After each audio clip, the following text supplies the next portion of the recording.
রাজশাহীর ভোজন রসিকদের প্রিয় কালাভুনার মাংস। কি জাদু কালাভুনায়! ভোজন রসিকদের পছন্দের শীর্ষে রাজশাহীর কালাভুনা। আর এই কালাভুনাতেই মেতেছে সবাই। বলা হচ্ছে রাজশাহীর নহাটা হাটের ভাতের হোটেলগুলোয় থাকা খাবারের সেরা পদ কালাভুনার কথা। মূলত গরুর কষা মাংস বেশি মশলায় গরম আঁচে দীর্ঘ সময় কষিয়ে কালো হয়ে যায় বলে এর নাম হয়েছে কালাভুনা। স্বাদের দিক দিয়ে মাংসের স্বাদ অতুলনীয়। নহাটা হাটের অস্থায়ী খাবার হোটেল এবং সিটি হাটের অস্থায়ী খাবার হোটেলগুলোতে সারা দেশের পরিচিতি পেয়েছে কালাভুনা মাংসের তরকারির মাধ্যমে। আজকে আমাদের উদ্দেশ্য নহাটা রিপন মামার কালাভুনা।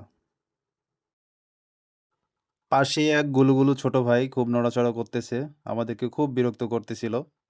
তো তাকেও শান্ত করলাম। আমাদের হচ্ছে রাজশাহীর বড় আম, ফজলি আম, আম চত্বর, এগুলো দেখতে দেখতে আমরা রওনা দিয়েছি নহাটার কালাভুনার উদ্দেশ্যে।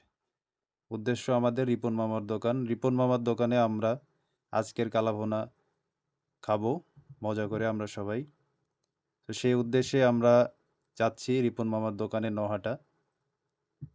যেতে যেতে রাজশাহীর যে সৌন্দর্য, রাজশাহী থেকে নহাটা পর্যন্ত 4 লেনের যে রোড, এই সৌন্দর্য দেখতে দেখতে যাচ্ছি।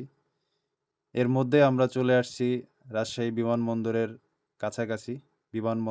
বিমানবন্দরে যে সৌন্দর্য, এটা দেখতে দেখতে আমরা চলে যাচ্ছি নহাটার উদ্দেশ্যে, নহাটার কালাভুনা খাওয়ার উদ্দেশ্যে।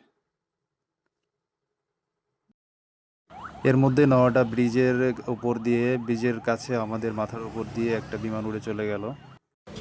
নওহাটা ব্রিজ থেকে নেমেই রিপন মামার কালাভুনার হোটেল।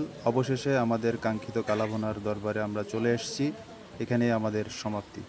ধন্যবাদ সবাইকে।